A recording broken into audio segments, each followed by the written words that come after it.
Montezuma to the shores of Tripoli. We fight our country's battles in the air, on land and sea. First to fight for right and freedom. On this episode of Scars and Sea Stories, Bennett and Mike are sitting down to talk about Independence Day, American Independence Day. And on behalf of all Americans, I'd like to take this opportunity to apologize to fucking no one for anything. You can fuck off. God bless America and no one else. Heralded. Little too much freedom? You could be a moron. You can't have too much freedom. Could be a moron. I'm rocking my trifold hat right now. Like full on. Of course you are. Dude, you know that I would have fucking cut the throat out of so many British.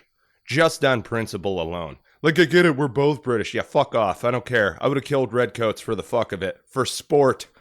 Oh, my God. There's a part of me that still wants to. You know, just like, hey, Penny, what would you do? I would go back in time. I would hang out with George Washington as one of his spy network guys. And I would fuck people up. It would be fun. Maybe I watched too much Turn. Maybe. Nah, I'm fucking around. I haven't even seen that show. Ugh. I didn't watch it either, but I heard it was actually decent. Nice. Independence Day. Independence. Yep. Good times. Independence. Just saying. Every day we celebrate by blowing shit up. It's pretty awesome. Yeah. Blowing shit up. Yeah, man. Scaring a shitload of veterans. Yeah. So one of our buddies made signs of feel free to blow all kinds of shit. It's funny. Feel free to blow shit up and please invite me. Right. Or something like that instead of like one of those, I'm a veteran and don't blow up shit around me. I have PTSD, which I get it. I fucking get it. I don't get it. I've never met anybody like that. Listen, I'm not like that either. Jesus Christ. Here's the funny part. Listen to this shit. All right. So 2 weeks ago, I'm at home. It's on like a Saturday, right? Just got done doing some yard planting, messing around in the garden. And I come into the house and we were getting ready to go up to a like steak bake or whatever the hell you want to call it, a cookout right up the street, right at the end of our driveway. We have a really long driveway. So it's, I don't know, maybe 100 meters to this other house. Right. Mm-hmm. So not real close, but decent. Well, we had some issues. He runs his own business and he hired some folks, some savory folks out of the city of Syracuse. Unsavory? Okay. Unsavory. Gotcha. I said savory, didn't I? You did. You were thinking about cheese doodles. You were thinking unsavory. Some unsavory folks out of the city. Right? Mm-hmm. And they literally like stole a bird bath and some other shit. Like there's no one else that could have been. They tried to steal like our landscaping lights and stuff. What? Because they're really, I don't even know how to explain it, man. They're really nice, but they're hardwired in, so they couldn't get away with them. Right. And without breaking them to shit. And they almost did, but they didn't. They stole a bird bath and a statue. What? And they actually like came down the driveway, according to my neighbor. Because there's two of us at the end of the driveway. Right. It's a shared driveway. So. And he saw this? No, she did. And she's she's a single woman who lives by herself. Right. So, well, and you guys don't have castle doctrine up there. No, that's New York, bro. No. Right. So I'm taking a warning shot into the deck. They thought better. They thought better of it or whatever, and back up the driveway. But then I guess they took the thing. So she told the business owner, like, listen, this is what happened. What the fuck? You deal with it or I'm going to get the cops involved. Right? Mm-hmm. So he dealt with it. But, those type of things, I was like, on edge because I've had those type of situations go bad, right? Where there's retaliation and, you know, people are fucking retarded. I mean, it's why you can't get stupid on the road anymore, you know, like with road rage and stuff. Like, I know a guy who, a buddy of mine is, you know, I've got a few buddies that are cops, was telling me a story about a guy who, yes, he was at the scene. Guy got out of his car, went up and got fucking shot. Jesus. You know what I mean? Because he got all fucking road rage. He fucking decided to jump out and the freaking, you know, I thought it was kind of crazy, but you know what?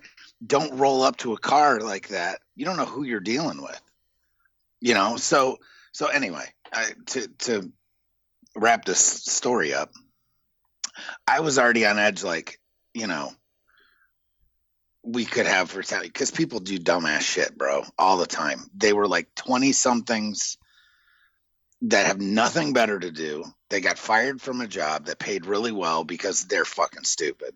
Right. But a lot of people don't take responsibility for their actions. So I could see them coming back and like shooting shit up or doing dumb shit like that. Right. So the very next day, we're getting ready for this cookout.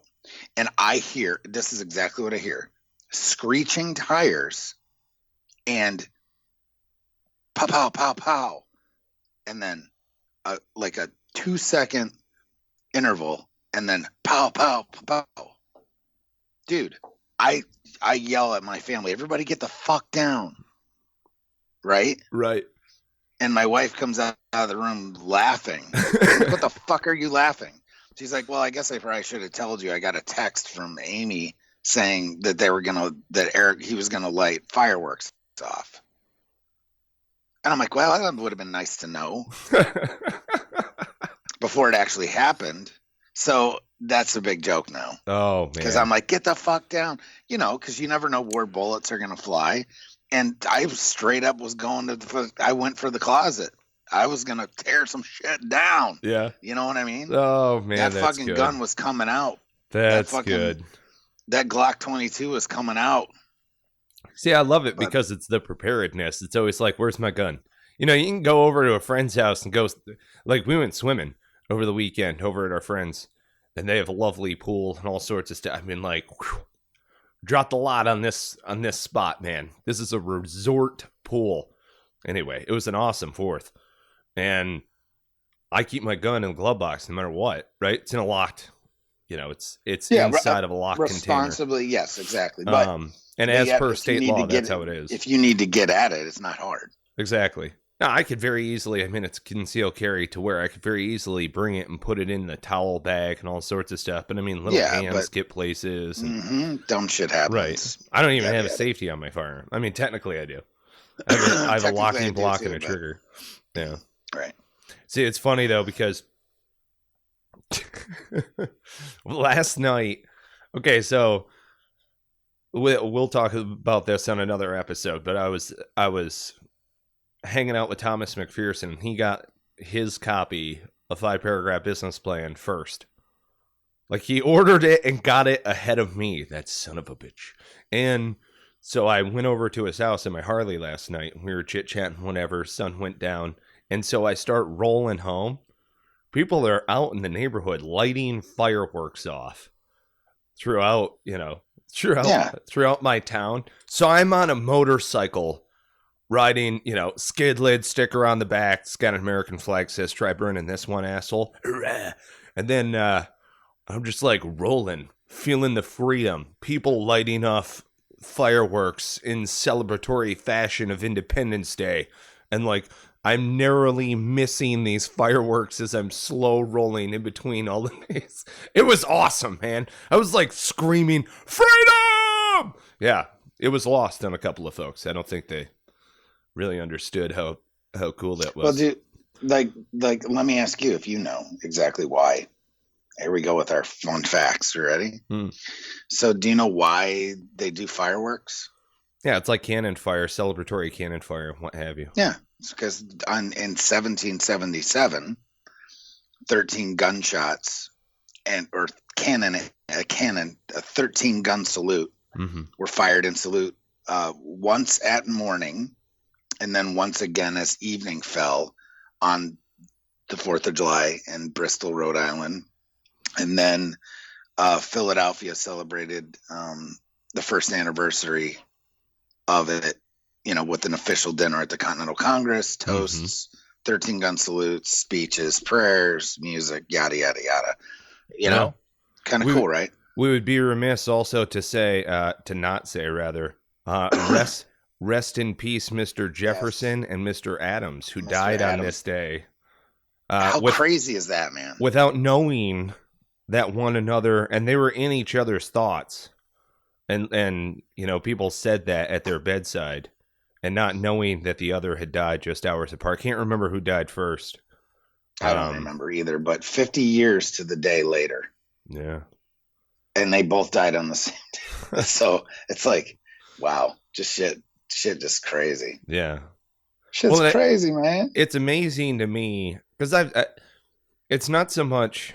I've studied certain areas of the revolution, our American Revolution, numerous times to see how this was even feasible. And it was hubris on the regular part. And it was, frankly, we were in insurgency. There's no other way to put it. We were like one of the first insurgencies, organized insurgencies. As well as we had uniformed regulars with counterattacks and spy networks. And it was the first time that we were using regular forces in an irregular way. We were pulling it from everywhere. And what I thought was great is we didn't make anything up. That's the beautiful thing about America is we have not made any of this up. None of it. Matter of fact, we pulled working wheels from, centuries before in order to basically cobble together, like, this worked in Rome. This worked, here. Bacon was saying this a long time ago. All of these other different things. Like, if you look at the rights of man, the Declaration of the Rights of Man, and then hold it up to the Declaration of Independence, you will see a glaring resemblance. Glaring. Right, which was written by John Locke, and, oh God, I can't even remember the year. But that's great. That's fantastic.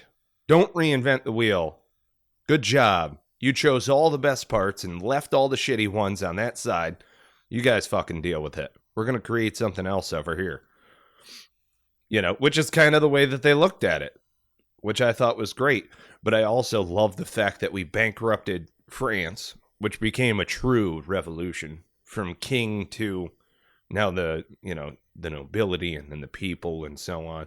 Robespierre getting his fucking head cut off. French Revolution was an actual revolution. But we allowed that to happen because we bankrupted the fuck out of them in order to gain our own independence. Then again, they shouldn't have said yes to those loans. Just saying. Could have said no. Could have left us high and dry. They hated the English as much as we did. No. See? Just saying. A little bit of that. And then Cornwallis with his back to the sea. And here come the Franchies. Oh, man. I would have loved to have seen it. Do you ever, real quick, just to be a giant fucking nerd, have you ever sat down and read the StarSpangled Banner in its entirety? No. It's a fascinating story in the sense that I'm surprised that I haven't, but I haven't. Well, Not that I can say. Do you know who Francis Scott Key was? Do you know what his profession was? No. No. Yeah, how the hell do I not know that? Well, you know what? As soon as you say it, I'm going to be like, oh, yeah. Right. Well, he was an attorney. Yeah. He wasn't a fighting man. He was like a amateur poet at best. And anyway, the whole idea, the premise of this is that you had American colonists that were trapped on a British ship. The operation escapes me why they were there as far as in imprisonment. I want to say it was because the Declaration had gone down and they were just doing something at the time. And it was like, gentlemen, now our nations are at war. And so you are under confinement kind of a deal. But I can't remember the exact history. I'm not going to fucking Google it right now. But in the Star-Spangled Banner, it's supposed to be a relay almost. Like he's going from the ship's side down to the hold where they're imprisoned. And the whole idea is that the flag at the top of the rampart, which that's where we get the term ramp. We're going to build a rampart. It is literally just a ramp in which you can roll artillery pieces and various things in and out of a fort-like structure. And at the top of the rampart, you have your flagpole, and then you basically split on either side of your flagpole, depending upon how they built it. So, or the rampart we watch, we're so gallantly streaming. The idea being that you were looking at the rampart and you were seeing the streaming flag. So he's relaying back like the fort still holds. The fort still holds. And these British artillery pieces that are out at sea are just fucking bombarding the ever-living shit right out of, I believe it was Fort McKinley, if I'm not mistaken, but just like absolutely fucking bombarding it, right? So I've been mortared before, a lot, and it's not fun. And I've had mortars land around me and all sorts of stuff. I cannot imagine having the world's most powerful military might out in the middle of the fucking oceans. Like, that's what they do. Okay, Brits... See, the other thing about it, though, is that people don't realize that it was during the War of 1812 as well, not during the Revolution. Oh, yes. That's the other thing that needs to be said, in my opinion, for historical, you know, that it wasn't, the Star-Spangled Banner didn't exist during like the Revolution. Right. And a lot of people think that it was written, you know, what they just assume, when it wasn't actually done until like 1814 or something. Right. But the actual event was at, you're right, Fort McHenry during the War of 1812. Just to clarify. McHenry. McHenry. Gotcha. Right. That's what you said, isn't it? I think I said McKinley, which he's like a president way off in the future. Yeah, so McHenry, right, exactly, thank you. Exactly. Well, and the reason why I bring this up is because we went through, I kind of went through the timeline of like, we had our revolution, the French had their revolution, and now these guys are like pissed. Okay, but right, and then now you're in the War of 1812, boom, boom, boom. You've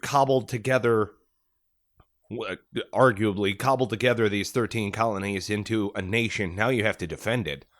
I mean, fuck trying to earn your own independence. I understand that unto itself is absolutely just a crazy task. But it's easy just to say, you're independent. Right. I mean, we fought for it too, but... Well, and that's the thing, is now they're going to test your independence. Like, yeah, but... You know, we're independent and all of this other stuff, but can this little country actually do anything about it? And then they come back, you know, in the War of 1812. And burn the fucking capital. Right. But anyway, we can talk about that in another episode. Well, and I just love that thought process of now you have these, you know, that's why I call them, at the time, they were called American colonists, still to that time, even in 1812 and all of that other stuff. But you had these young, from a sense of a country, Americans, right? And they're down in the hull of the ship, and Francis Scott Key is relaying back and forth, describing the scene that he sees to the individuals that are in the ship.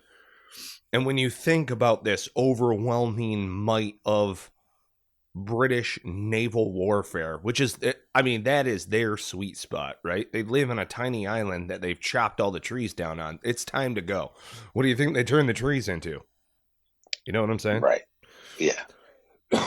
But anyway, I think about it from a sense of like actually having been, like, I've had American artillery almost hit me before, and that shit's scary as fuck. Like, I'm going to tell you right now. But I just think about the overwhelming might that is the British, you know, the regular forces. Right. And I think what it's come down to is not just the grit that each one of us share, but Americans are like, we are from, I'm not going to say we're the melting pot or anything else like that. Yeah, I get it. What we're doing, hopefully, is we're bringing the best of us, not pulling the refuse, but bringing the best of us in order to add to this. You know what I'm saying? Like, we've got a history of this in modern times. Werner von Braun was a fucking Nazi, and then he got us to the moon.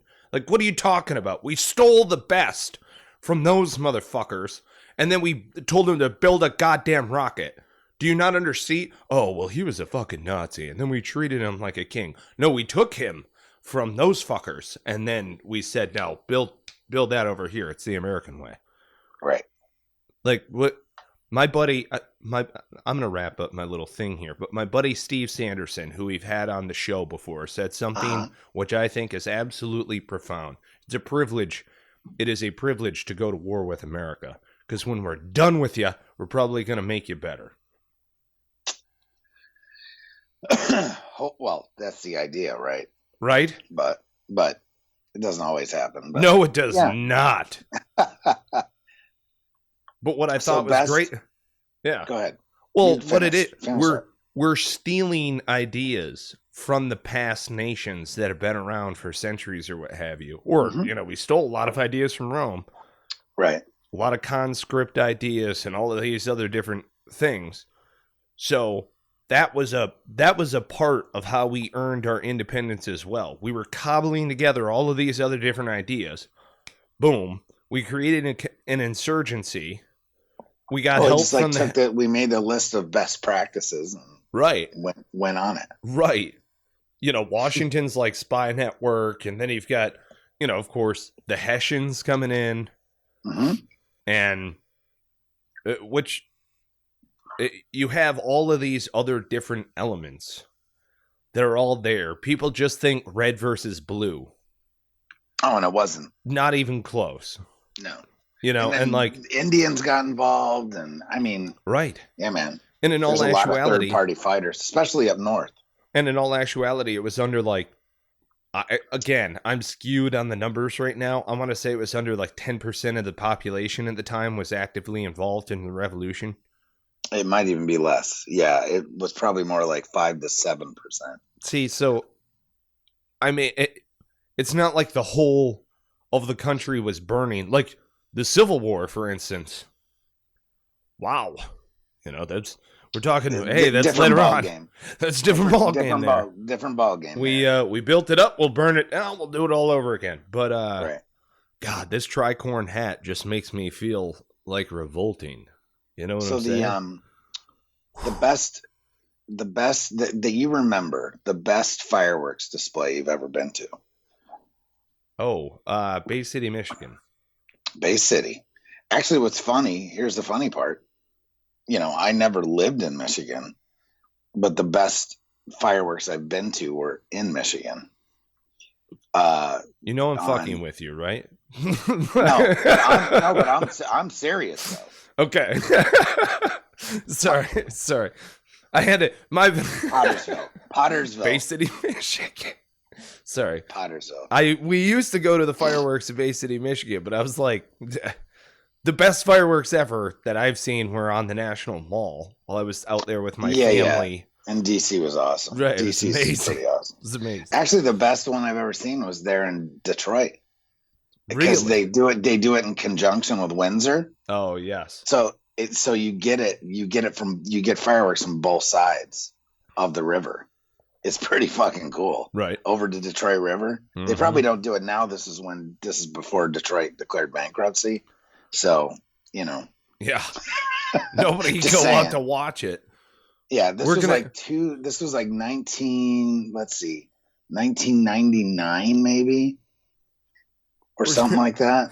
We're going to have to start tricking people. Like, God damn it, you said there was a Red Wings game. I should have known better. It's the middle of the summer. I would have showed up anyway.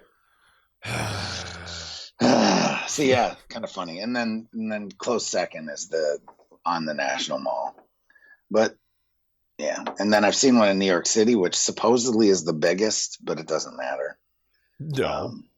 20, dude. So I just read, I was reading. In 2009, the New York City fireworks display, 22 tons of pyrotechnics exploded. 22 tons. That's just celebratory. Yeah. Yeah, America. So much clean water, we shit in it, and we blow up 22 tons of fireworks. Mm-hmm. Yeah. You want to complain? On it. I love it. That's so awesome. I heard somebody use the term too much freedom once. I wanted to punch that fucker in the face. Too much freedom. And you literally, that can't happen. You can't have too much freedom. If you believe that we have too much freedom, then you're probably, I'm going to put you on the sworn enemy list. Don't make me put you up there with Sharia law. You know how I feel about Sharia. Should probably go live in, like, you know, these bastards. Somewhere. Right. Somewhere that's not here. Somewhere, and it's got to be a long ways away. If you want less freedom, just go. Yeah, man. I don't know. Go to North Korea or something. Yeah. You're going to need to get the hell away from me. God. So, but also, the word freedom is way overused. Oh, way overused. So, I think that it's, even get it. You know, it's like when people say literally, you know, or literally. That was literally the worst thing ever. Like, no, it wasn't. No, it was not. Not really, because, no. Pretty sure you've literally been through worse shit than that. If you want to get literal. Well, and this is the biggest thing. You know, like, you possess the freedom. Nah, I shouldn't say possess. You are enabled by freedom to go and pursue your own happiness. Just because you're free does not mean that you're going to be happy. That has nothing. Those are two. No, because you create your happiness. It is up to you to be able to create your own. And people are like, well, we're guaranteed certain things and blah, blah, blah. And I'm like, no. All of this doesn't make you happy. Exactly. I mean, that's a state of mind. Like, you can sit around. Numerous people have tried this for, you know, decades. They've sat around and done nothing while receiving a draw from some sort of government assistance. And I know for a fact they are not happy. Nope. Because you know why? I can tell you 100%, pretty much unequivocally, that most people that collect public assistance work harder for it than if they just went and got a fucking job. Probably, yeah. I'm serious. I'm not even kidding. It's probably not everywhere like that, but in my experience where I've seen this happen, I was like, man, why don't you and this is working with veterans, you know, guys that have been homeless or whatever. I'm like, bro, you should probably just go get a job because you'll make more money and you're actually going to work less. Right. Because you trying to do this shit all day, every day is crazy. Like, I was like, I couldn't even believe it. I'm like, you're literally working harder to not work than to just go fucking work. Yep. And I'm sure it's not like that everywhere, but I can tell you unequivocally, holy fuck, man. Well, then I was like, you got to be shitting me. Like the and you know what? It should be that way. If you got to jump through the hoops to get it. But holy fuck, bro. Again, just go get a job. Like you will make more money. Anyway. No, I hear you. I'm not going to get on that because that's a whole political thing.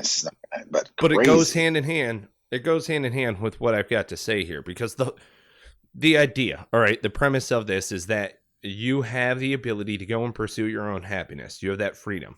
It doesn't matter. Oh, but I don't have any money. Oh, you shut the fuck up. You have the ability to go and pursue your own happiness. That's it. And that's it. The other barriers that you put in your mind, somebody else put in your mind. You're born with two fears, the fear of loud noises and the fear of falling. Go forth and be happy. That's it. So it's up to you to declare your own independence. I mean, that's just how it is. You, as an individual, must declare your own independence. If you remain dependent on somebody for the rest of your life, you're deficient as a human being. It is up to you, as an individual, to go and declare your own independence as a soul standing on your own 2 feet individual. Because if you don't, you're a disgraceful, shameful, despicable. Just do it because you desire to do it. That's how it works. You have the ability. Like, hey, what makes you think that you have the ability to do this? Like, fuck off. I can go and do whatever I want. You can lead, follow, or get the fuck out of the way. So my whole premise with this is declare your independence from the status quo. And I I am making a little announcement in regard to declaring that independence from the status quo with a 5-paragraph business plan, a product by us, Cigars and Sea Stories, frankly, for civilians. But to our military-related veteran audience, by all means, go into the ecosystem, check it out, and all of those other good things. It's at 5paragraph.com. We've got free tutorial episodes, free templates. Get on a free phone call with one of our advisors, complete that call, and you'll get a free workbook. See what I'm doing here? And then, like, if you want to buy the book, it's $14.95. But declare your goddamn independence. It's up to you. Where's my copy? Where's my copy? I don't know. It's in the mail, my friend. It's in the mail. Bullshit. I promise. I should overnight you a cut. Well, what are you talking about? Your copy's on Amazon, motherfucker. I knew you were going to say that. I was waiting for you to say Jesus. I'm not buying shit. Go Some fuck people's yourself. kids. This guy. Fine, I'll autograph it. But you are not going to like the picture I put in there for you. I don't care. I'm just going to... Man. Is that a ghost carrying 2 bags? All right, so anyway. It's one of these things where I'm the guy who's looking at this plan and I'm just like, that's it. The majority of folks, in my opinion, just don't know where to start. Like, put your left foot out first. Literally, they told us in boot camp that. Remember that? I start on my left foot every fucking time now, I think. I don't know. Like, so put your left foot out first. Take that first step. Boom. And then go check out 5paragraph.com and just get into the whole ecosystem of it. I mean, for you guys, the military folks, you should probably just get it. Like, if you need the refresher and the workbook and everything else like that, by all means, get the book. It's available on Amazon.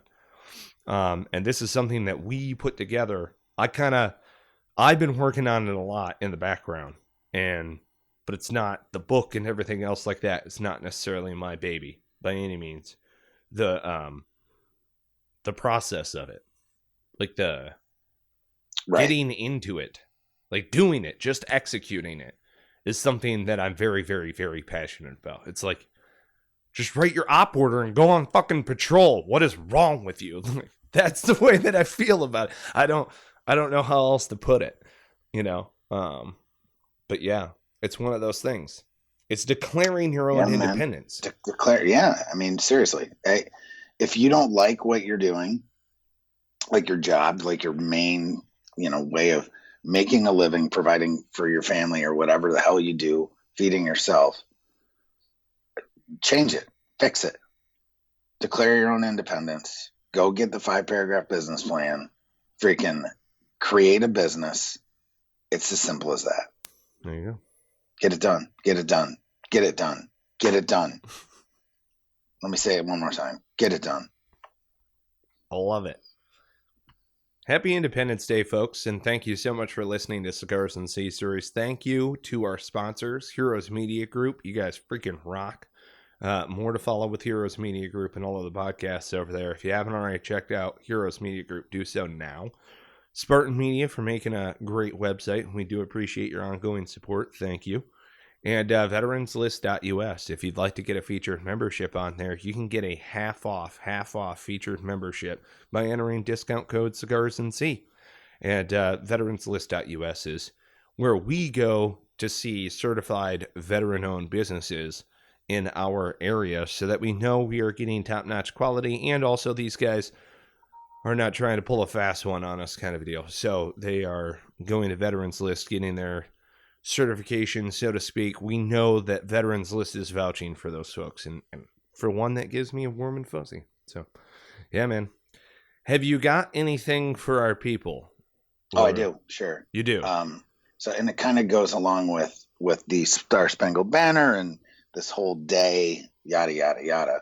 Originally, I was going to do the Jefferson Adams thing, but you shot that in the fucking ass. Oh, snap. I stole your factoid. But here's the other factoid. The statue of Andrew Jackson in Lafayette Square in D.C., right, directly across from the White House, was partially made from British cannons that were taken in the War of 1812. Yes. Isn't that fucking cool? Fuck yes. It was also the first equestrian statue made in the United States. Oh, wow. And for those morons out there, equestrian statue means a person on horseback. Right. Just saying. Right. Okay. But it was made from British cannons. Partially made from British cannons that were taken in the War of 1812. I think it's badass. Well, there you go, folks. That's why you listen to the end. Now tell a friend. Cigars and Sea Stories factoids right there, right at the end. It's pretty sweet. Bennett, I love your body, baby. And on that note, we cue the music. From dawn to setting sun.